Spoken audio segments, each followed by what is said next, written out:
Sesaat lagi Anda akan menyaksikan Bincang Kita, dipersembahkan oleh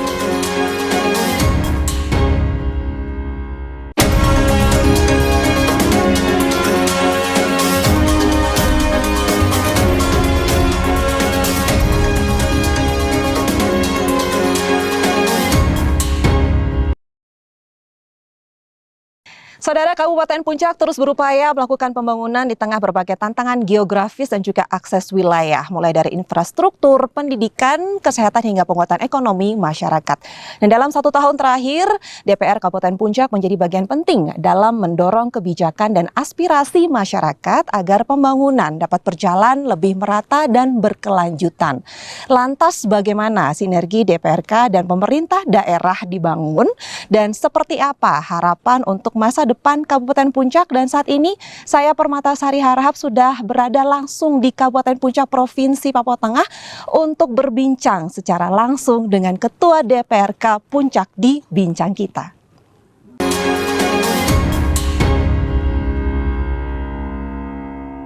Dan untuk membahasnya saat ini saya sudah bersama dengan Ketua DPRK Puncak, Bapak Thomas Tabuni. Halo Pak Thomas, apa kabar? Kabar baik sekali. Sehat? Sehat Bapak. Saya dengar-dengar kalau saya hadir di Kabupaten Puncak itu ada salamnya tersendiri di sini. Ya, salamnya seperti apa? Salam di Kabupaten Puncak itu namanya kumbi. Dari Kumbi. Itu bagian dari salam persahabatan. Oh, seperti apa salamnya? Kumbinya seperti ini. Oke, tangannya seperti ini? Ya. Harus bunyi. Oh, harus ya, sekali lagi. Ya. Kita coba sekali lagi. Harus bunyi, ya. Itu baru mantap. Oh, terima kasih Bapak. Bapak sehat? Sehat sekali, puji Tuhan. Terima kasih, saya saat ini sudah hadir langsung di Kabupaten Puncak untuk berbincang-bincang dengan Bapak terkait perkembangan pembangunan di Kabupaten Puncak saat ini. Seperti apa sih kalau Bapak Thomas Elbuni selaku Ketua DPRK Puncak melihat perkembangan pembangunan Kabupaten Puncak dalam 1 terakhir ini seperti apa? Baik, pertama-tama kami mengucap syukur kepada Tuhan karena dengan Tuhan kami boleh ada di sini.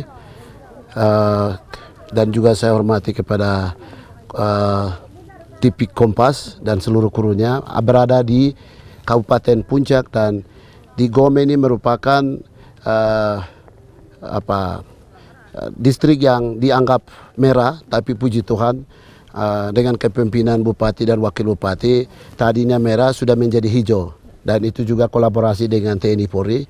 Dan ke depan kami dari DPRK melihat kemajuan ke depan adanya kepemimpinan Bapak Bupati dan Bapak Wakil Bupati.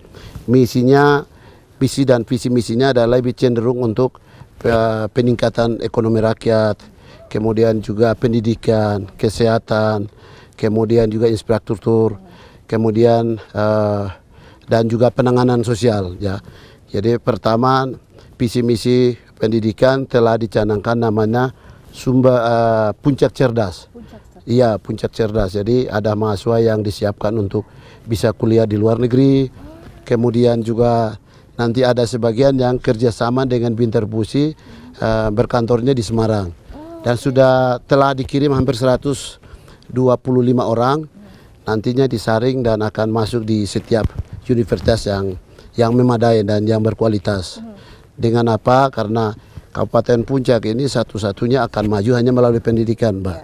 Jadi kalau dengan pendidikan maka semua angka kemiskinan, segala macam persoalan yang ada di Papua dan pada khususnya di Provinsi Papua Tengah dan pada khususnya Kabupaten Puncak ini bisa teratasi. Bisa ditekan lah ya. Bisa ditekan ya. Yeah. Jadi karena terjadi pengangguran itu meningkatkan kriminal dan lain-lain. Dengan adanya ini program-program pendidikan bisa menyadarkan orang, bisa menyadarkan generasi muda untuk melihat masa depannya lebih cerah. Pendidikan itu penting ya? Pendidikan itu sangat penting untuk memajukan bangsa, terutama kami di generasi muda Puncak ke depan. Lalu seperti apa Pak, sejauh mana sinergi antara DPRK dengan pemerintah daerah dalam mendukung pembangunan daerah itu sendiri saat ini? Ya baik, tentunya kami dari DPRK itu adalah mitra dengan pemerintah daerah, sehingga apapun program yang memang direncanakan atau program kalau pemerintah untuk kepentingan masyarakat, kami selalu kolaborasi, jadi selalu mendukung untuk supaya tidak ego di situ. Yeah. Jadi kami DPR itu mitra. Yeah. Jadi kalau pemerintahnya programnya yang baik ya pasti kita mendukung, dan terbukti selama 1 tahun ini tidak ada masalah antara pemerintah dengan DPR, tidak ada masalah. Berjalan beriringan, lancar, dan selalu kami mendukung program. Ya salah satunya contoh bahwa program perencanaan pembangunan kantor bupati dan kantor DPR juga kemarin telah meletakkan batu pertama. Kami juga bagian dari dukungan DPR. Kalau kita bicara letak geografisnya, akses wilayahnya, di sini kan tantangan yang menjadi tantangan yang luar biasa. Tapi kalau misalnya kita berbicara tantangan terbesar bagi DPRK, Puncak dalam menjalankan fungsinya sebagai DPRK dengan geografis yang seperti ini, dengan tantangan yang luar biasa ini, bagaimana? Menurut saya itu tantangan itu biasa, tergantung niatnya. Kalau niatnya baik, semuanya akan berjalan lancar. Ya kami dilihat dari Papua ya, pada khususnya di Papua ini, kabupaten ini memang benar-benar kabupaten yang paling tinggi. Kemudian juga tingkat kesulitan juga tersendiri. Kemudian tingkat kemahalan juga tersendiri. Contohnya itu semen kita di sini bisa dapat satu saknya 2.800.000, Mbak. Wow, satu sak. Satu sak.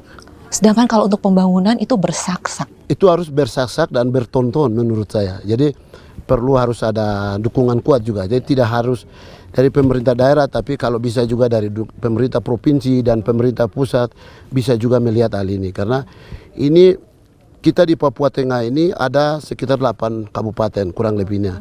Tapi ada jalan akses darat yang memperoleh akses darat itu 6 kabupaten. Tapi sampai hari ini belum mendapatkan akses jalan darat.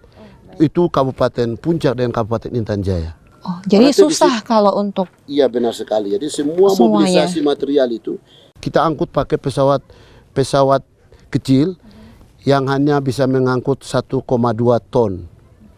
Ya, jadi berbadan kecil. Tidak ada berbadan besar karena dengan kesulitan bandara yang lebar, akhirnya kami juga itu mendapatkan satu tantangan yang khusus. Akhirnya program ada pengembangan bandara di Sinak, tapi juga sedang dikerjakan.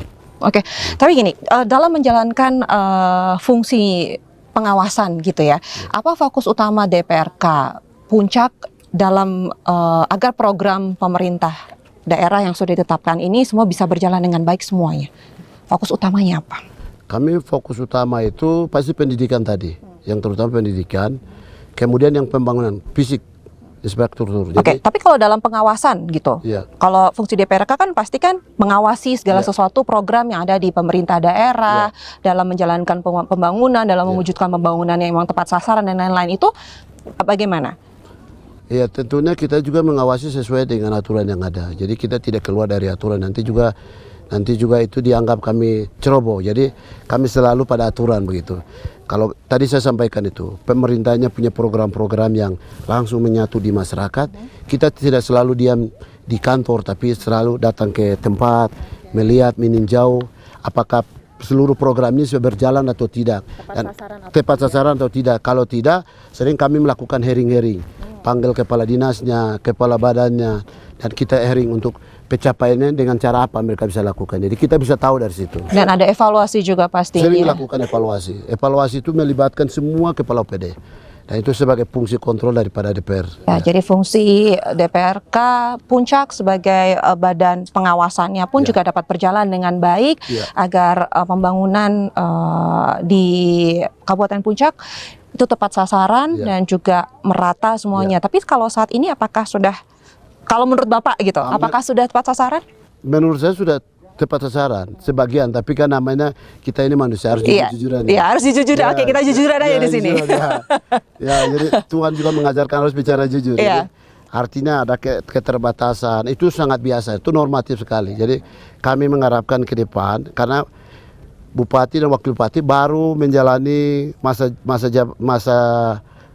pimpinannya 1 tahun 6 bulan kalau tidak salah. Jadi ke depan ini sisa masa jabatan ini benar-benar kita kawal supaya program-program ini biar benar-benar ada di masyarakat. Oke, dirasakan betul Dirasakan oleh betul, masyarakat ya. Kabupaten Puncak, karena ya. kita tahu memang dari letak geografis, akses wilayah di sini sangat berat sekali untuk di sini. Seperti tadi Bapak bilang, untuk pembangunan aja saknya 1 tonnya 2.800.000. Untuk membangun sesuatu yang besar itu kan bertonton dengan mobilisasi yang susah dan berat, tapi kita berharap Kabupaten Puncak bisa lah melewati itu semua ya Pak ya. Amin, amin, amin. Dan kita akan melanjutkan perbincangan ini, masih banyak sekali ingin saya bincang atau yang ingin saya obrolin gitu ya sama Pak Thomas Thabuni selaku Ketua DPRK Puncak. Tapi setelah yang satu ini jangan kemana-mana, tetap di Bincang Kita.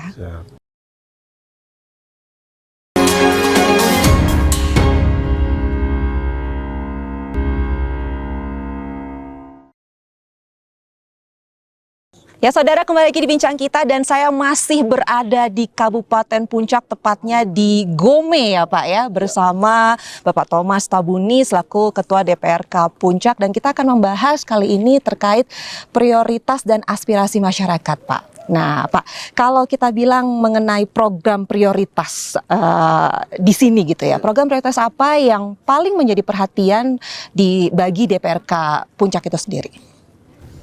Baik, tentunya yang selama ini saya melihat atau sering menyampaikan aspirasi langsung dari masyarakat itu, prioritas yang diinginkan oleh masyarakat itu jalan.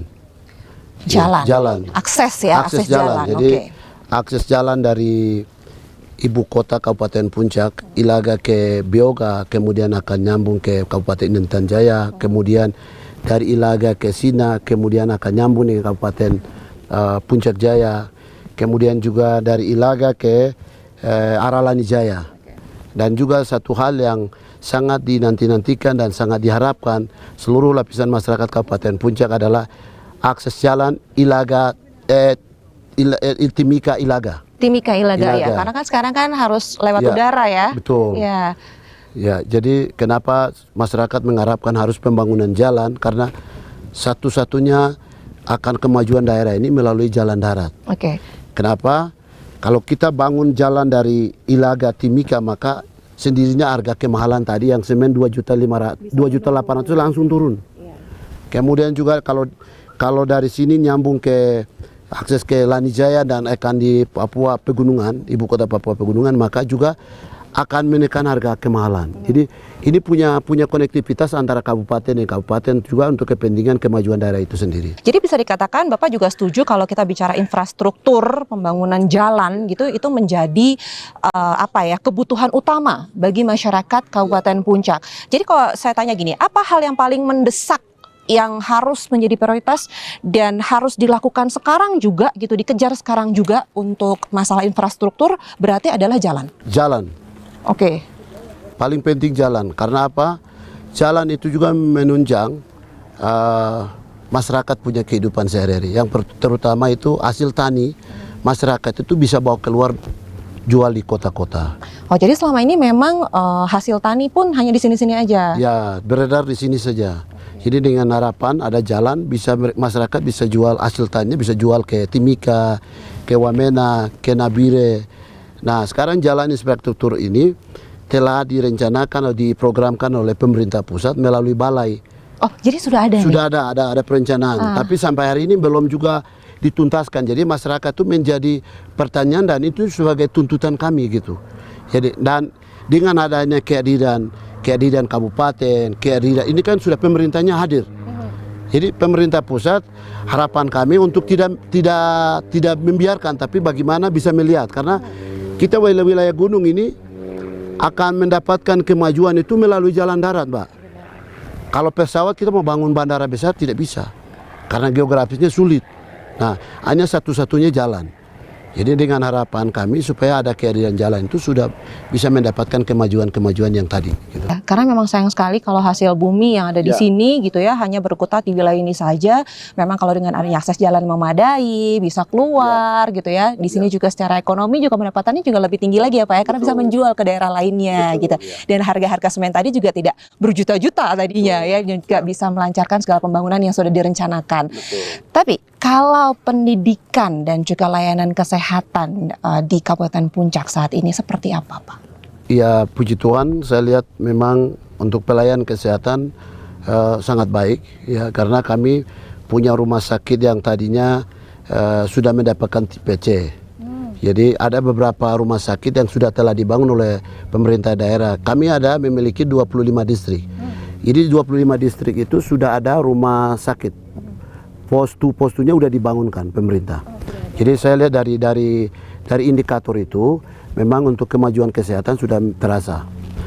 Jadi untuk nakesnya, semua fasilitas kesehatan semua sudah ada di sini. Ya, ada beberapa yang belum diisi karena dengan gangguan keamanan dan lain-lain, tapi daerah-daerah yang dianggap aman itu nakes sudah terisi dan pelayanan selalu berjalan dengan normal. Oke, kalau saya bertanya mengenai kondisi kesehatan masyarakat di Kabupaten Puncak saat ini itu seperti apa, Pak? Apakah angka stunting untuk anak-anak kecil gitu, itu seperti apa? Ya, memang angka stunting ini kan tidak hanya di Puncak, tapi seluruh Papua juga mengalami hal yang sama.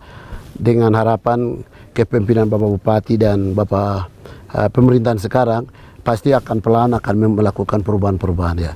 Kalau untuk pendidikan tadi Bapak sudah jelaskan ya di awal kalau pendidikan itu menjadi hal yang penting di sini dan sudah bekerja sama dengan beberapa universitas untuk dengan pihak-pihak lain agar nanti anak-anak yang pintar gitu ya yang ada dari Kabupaten Puncak ini bisa langsung meningkatkan pendidikannya di tempat-tempat atau universitas yang sudah dikerjasama dengan pemerintah Kabupaten Puncak itu sendiri gitu ya Pak ya. Kalau Bapak selaku DPRK pasti kan pernah ya turun langsung ke masyarakat, ngobrol-ngobrol langsung, berbincang-bincang dengan masyarakat setempat. Aspirasi apa sih yang sering Bapak dapatkan gitu, Bapak dengar dari masyarakat tuh mereka mau apa gitu? Ya, aspirasi yang kami memperoleh di lapangan itu satunya jalan. Jalan, selalu jalan. Mereka minta jalan ya, karena dari kampung menghubungkan ke satu kampung itu aksesnya kan sulit dan harus membutuhkan jalan. Kalau khususnya di ibu kota ini juga sangat membutuhkan jalan karena dari kampung ke ibu kota harus menggunakan jalan. Ya. Jadi lagi-lagi ya pemirsa kalau kita bicara daerah Kabupaten Puncak ini, kalau saya yang datang langsung ke sini memang melihat secara langsung bagaimana susahnya untuk bisa sampai di Kabupaten Puncak karena memang kita dengan pesawat perjalanan udara kita lihat kanan kirinya tebing pegunungan membelah dan akhirnya kita sampai di sini dan kita bisa membayangkan bagaimana rasanya bahagianya masyarakat Kabupaten Puncak kalau sampai ada akses jalan terbuka. Pak Thomas, lalu bagaimana strategi DPRK dalam mendorong penguatan ekonomi masyarakat agar lebih mandiri dan juga berkelanjutan di sini? Ya, tentunya kami dari DPRK selalu bekerjasama dengan dinas terkait, terutama dinas pertanian. Karena selama ini kami lihat dinas pertanian telah memprogramkan ada pengadaan bibit unggulan. Ada bibit unggulan itu kami di Puncak ini ada apa? Bibit unggulan itu. Bibit unggulan itu salah satunya itu buah stroberi. Oh. Ini primadonanya Kabupaten Puncak. Oh ya? Ya. Jadi semua orang itu punya keinginan harus menghasilkan yang luar biasa dari sini. Terus yang kedua, untuk mendapatkan peningkatan ekonomi yang paling unggul adalah ternak babi, Jin. Ternak babi. Akhirnya dinas terkait selalu mengadakan ternak babi, kelinci, ayam, dan ikan. Dengan itu supaya masyarakat bisa mendapatkan keunggulan-keunggulan, artinya mendapatkan pendapatan yang pasti. Yang pasti dan berkelanjutan itu ya. Karena memang kalau kita bicara bibit unggulnya adalah stroberi, kita harus coba nih stroberi Gome ini ya di Puncak ini. Dan manis-manis ya, besar-besar ya? Manis dan besar, tanpa pupuk Mbak. Tanpa pupuk, sekali lagi tanpa pupuk. Kalau misalnya nanti jalannya sudah ada, sudah bagus, aksesnya bisa dijual keluar, wah itu lebih keren lagi ya Pak Thomas ya? Sangat keren Mbak. Sangat keren ya, saat ini aja ada di sini aja udah menjadi bibit unggul yang dicari-cari banyak orang, apalagi kalau bisa keluar gitu. Wah, semakin menarik kalau kita berbicara mengenai proses pembangunan yang ada di Kabupaten Puncak ini. Kita akan berbincang lagi, lanjutkan, tapi kita break sejenak ya Pak. Jangan kemana-mana, bincang kita akan segera kembali.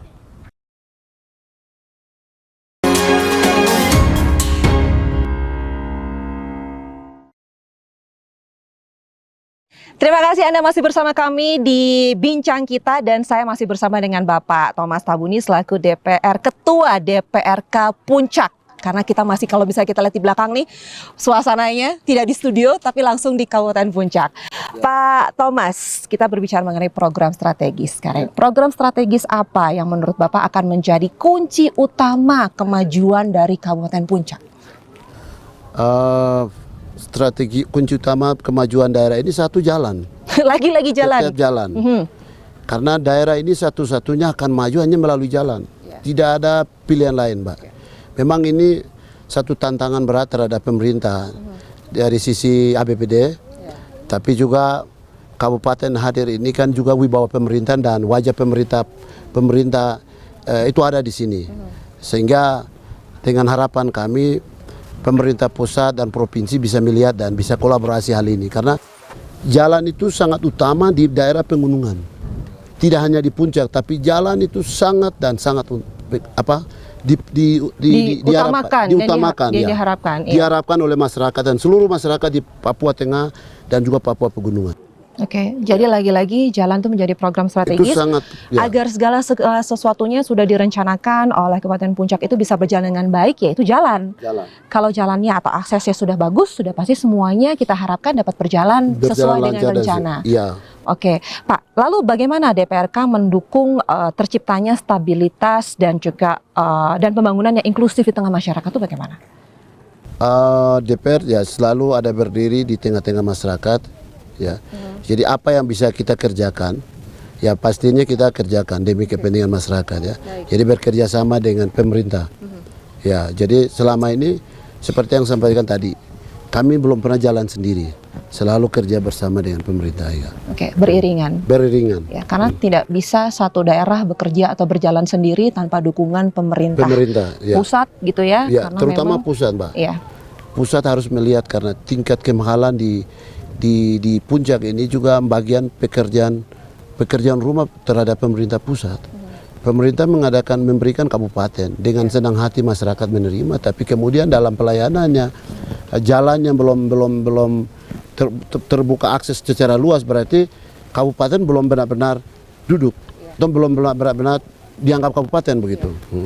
Dari awal Bapak selalu menegaskan dan juga menekankan bahwa akses jalan, infrastruktur jalan menjadi prioritas utama di sini gitu ya, karena memang dengan adanya jalan segala sesuatunya bisa berjalan dengan sesuai dengan rencana lah, berjalan dengan baik. Tapi bagaimana dengan keamanan di sini? Ya, jadi kita bicara keamanan secara menyeluruh ya. Jadi keamanan itu sangat penting sekali. Kabupaten Puncak ini hadir untuk aman. Jadi keamanan itu sangat penting, pembangunan penting. Jadi dua sisi ini harus sejajar. Kalau pembangunan berjalan lancar, tapi kalau keamanannya tidak lancar itu susah, tidak akan bisa mencapai tujuan itu. Iya, karena memang banyak orang yang ingin berkunjung juga berpikir ulang gitu ya. Jadi keamanan sangat penting dan keamanan harus melakukan pendekatan humanis. Ya, humanis dari hati ke hati yang seperti tadi Bapak katakan. Hati ke hati, pikiran ke pikiran. Di sini ada budaya pendekatan, ada bicara, duduk bersama, itu. Jadi harus pakai pendekatan. Ya, ada tokoh agama juga. Ya, ada tokoh agama, tokoh gereja, tokoh pemuda. Jadi kadang-kadang juga untuk menyelesaikan masalah keamanan di Papua pada umumnya di Kabupaten Puncak itu ada banyak tokoh-tokoh yang klaim dia bisa melakukan mediasi dan lain-lain, tapi ujung-ujungnya nggak bisa. Sampai hari ini keamanan juga belum aman pulih benar di kabupaten ini, sehingga kita berharap beriringan berjalannya waktu segala sesuatunya bisa berjalan dengan kondusif, dengan berjalan dengan baik. Memang kalau seperti Bapak katakan ingin menjaga keamanan tidak perlu dengan ada kekerasan, tapi harus ada hati ke hati bicara, maunya apa, seperti apa baiknya, duduk bersama, hati ke hati. Jadi itu bisa mendapatkan jawaban yang benar. Kalau bicara di media, bicara di mana-mana itu tidak cukup. Jadi harus turun langsung ke masyarakat. Tokoh-tokoh, tokoh gereja, tokoh agama, sehingga bisa tahu. Ya, tahu persoalannya gitu. Jadi yang digarisbawahi adalah jalan itu penting agar penguatan ekonomi juga semakin baik, akses semua juga bagus gitu ya, tapi juga aman itu tidak kalah penting karena aman itu menjadi kunci utama juga. Buat apa jalan bagus tapi tidak aman? Ya, betul. Iya kan? Untuk pendidikan, ekonomi, kesejahteraan semuanya jadi bisa berjalan dengan baik, lebih maju kalau jalan sudah ada dan amanan juga terjamin. Oke, Pak. Baik. Ada pesan Bapak untuk generasi muda khususnya di Kabupaten Puncak ini? Baik ya, kami sebagai lembaga DPRK Kabupaten Puncak, mewakili rakyat Kabupaten Puncak, ya 25 distrik dan juga 206 kampung, ingin sampaikan kepada para mahasiswa, para pelajar yang ada di mana saya berada untuk dapat benar-benar harus kuliah, benar-benar sekolah, karena kemajuan daerah di Kabupaten Puncak, tingkat kesulitan dengan tanda kutip tadi itu hanya akan dijawab oleh orang sekolah.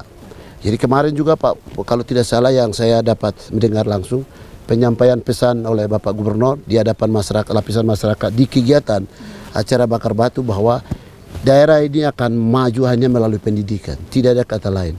Maka pendidikan itu kita semua kerjasama untuk yang terbaik ya ke depan supaya daerah ini akan maju hanya melalui pendidikan, Mbak. Oke, itu adalah pesan gitu ya? Ya, itu pesan kami. Harapan besar Bapak selaku Ketua DPRK Puncak terhadap masa depan Kabupaten Puncak apa? Ya, harapan dan mimpi kami, ya saya selaku Ketua DPRK dan saya juga sebagai anak daerah di sini, saya punya keinginan besar supaya daerah ini benar-benar harus maju. Maju melalui pendidikan, kesehatan, dan jalan. Kemudian juga kehidupan masyarakat benar-benar harus benar-benar merasakan atas kehadiran pemerintah ini ya. Oke, jadi bisa dikatakan saudara bahwa pembangunan daerah memang membutuhkan waktu yang tidak sebentar dan juga kerjasama dan komitmen bersama di sini di Kabupaten Puncak. Berbagai harapan terus diupayakan melalui sinergi ya, antara DPRK, juga pemerintah daerah dan juga pemerintah pusat dan juga masyarakat semua butuh kerjasama agar segala sesuatunya bisa berjalan dengan baik. Bapak, terima kasih atas waktunya berbincang dengan saya di Bincang Kita. Sukses terus, semoga segala sesuatu yang sudah direncanakan dapat berjalan dengan baik dan saya doakan juga akses jalannya akan segera ada agar segala sesuatunya penguatan ekonomi juga semakin meningkat. Terima kasih. Dan sukses terus Bapak. Terima Sehat. kasih banyak. Terima kasih. Tuhan berkati juga. Sama-sama Bapak. Kompas TV. Kompas TV selalu jaya di udara, di hati rakyat Indonesia. Amin. Terima kasih. Dan akhir kata saya Permatasari Harha pamit undur diri. Terima kasih dan sampai jumpa.